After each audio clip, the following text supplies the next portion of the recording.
Mesdames, Messieurs, bonjour. Le mercredi 15 novembre 2023, la Côte d'Ivoire a réaffirmé son grand attachement à la paix.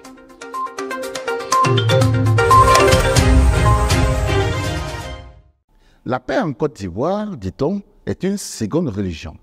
Le 15 novembre, consacré à la Journée nationale de la paix, n'est pas passé inaperçu cette année. Les leaders politiques dans leur grand ensemble ont délivré des messages à cette occasion. La paix est le creuset de tous les progrès. Nous continuerons à y travailler, a indiqué Alassane Ouattara, président de la République de Côte d'Ivoire. Du côté de l'opposition, retenons les propos de Pascal Affi-N'Guessan, président du Fonds populaire ivoirien FPI. La paix est notre bien commun, notre patrimoine commun, notre destin commun. La paix est possible, la paix est nécessaire, la paix est urgente. La paix est à notre portée, à condition que nous la voulions, que nous la cherchions, que nous la vivions. Fin de citation. Toujours au plan politique, cette semaine a été marquée par les chaudes empoignades au Parti démocratique de Côte d'Ivoire, PDCI, où la succession de Henri Konan Bédié fait rage. Le vendredi 17 novembre 2023, date limite de dépôt des candidatures, on a dénombré au total 4 prétendants au trône.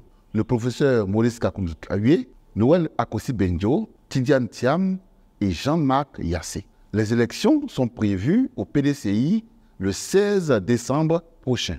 En sport, les éléphants de Côte d'Ivoire ont croisé le fer avec les Pirates des Seychelles le vendredi 17 novembre 2023 pour le compte des éliminatoires de la Coupe du Monde 2026. Les éléphants de Côte d'Ivoire ont pris le meilleur sur leurs visiteurs pour le grand bonheur des milliers de supporters ivoiriens.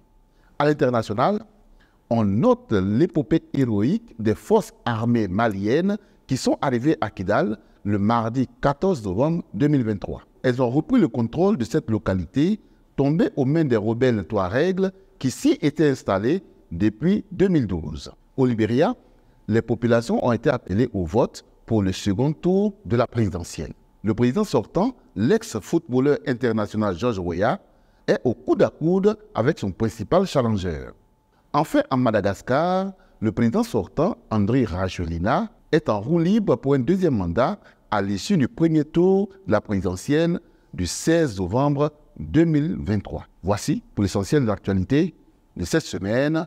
Merci de nous suivre sur VNews.